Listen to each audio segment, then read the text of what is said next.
June 27, 1976. Air France Flight 139 departs Tel Aviv for Paris. 286 passengers, 12 crew. The plane stops in Athens.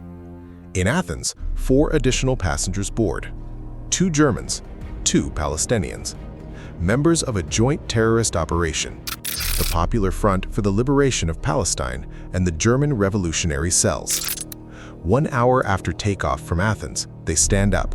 Weapons appear from nowhere. The plane is hijacked. The hijackers redirect the aircraft to Benghazi, Libya for refueling, then to Entebbe, Uganda. Uganda, whose president, Idi Amin, has offered them his personal support, his airport, his soldiers, his protection. The plane lands at Entebbe on June 28th. The passengers are taken into the old terminal, a building that has not been used for years, dusty and dim, suddenly pressed into service as the world's most dangerous airport lounge. The hijackers make their demands. 53 Palestinian militants held in Israeli prisons must be released, plus militants held in France, Germany, Switzerland, Kenya. Israel has 48 hours to comply. If they don't, the hostages die. Then something happens that separates this hijacking from every other. The hijackers sort the passengers. Jews on one side, non-Jews on the other. The non-Jews are released, the Jews stay.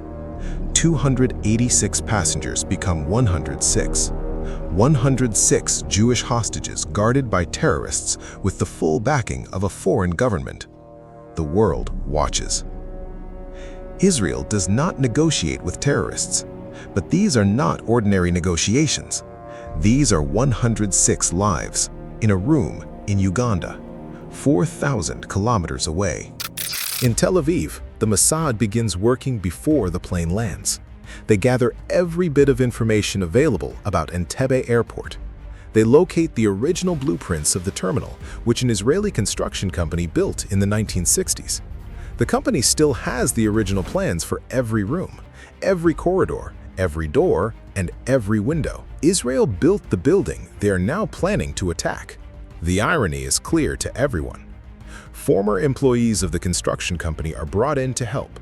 They guide Mossad officers through every detail, including where the electrical systems are, where the structural weak points are, where someone could hide, and where they couldn't. Freed hostages released by the hijackers in the first days are interviewed immediately after landing in France.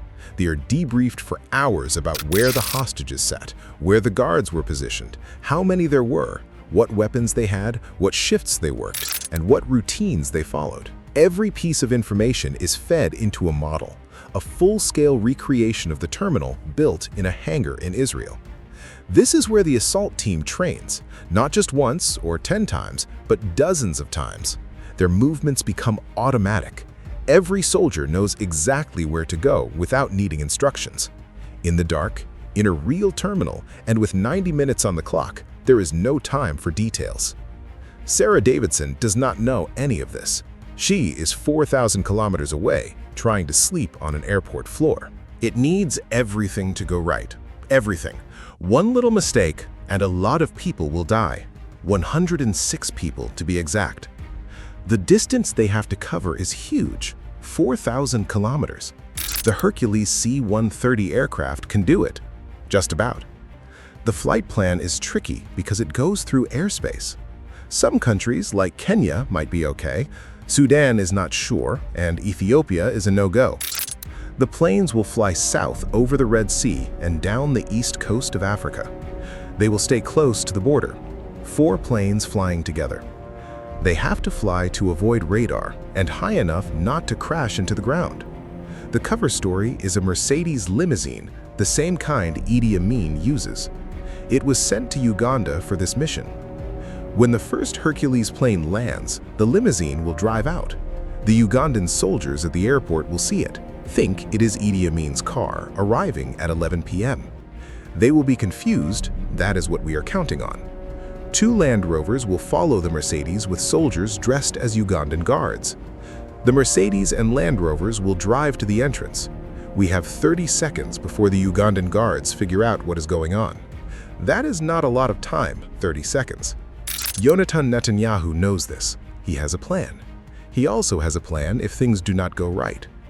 The whole thing will take 90 minutes from landing to taking off. There is no time, not 1 minute to spare. The impossible logistics of the impossible logistics is a big challenge.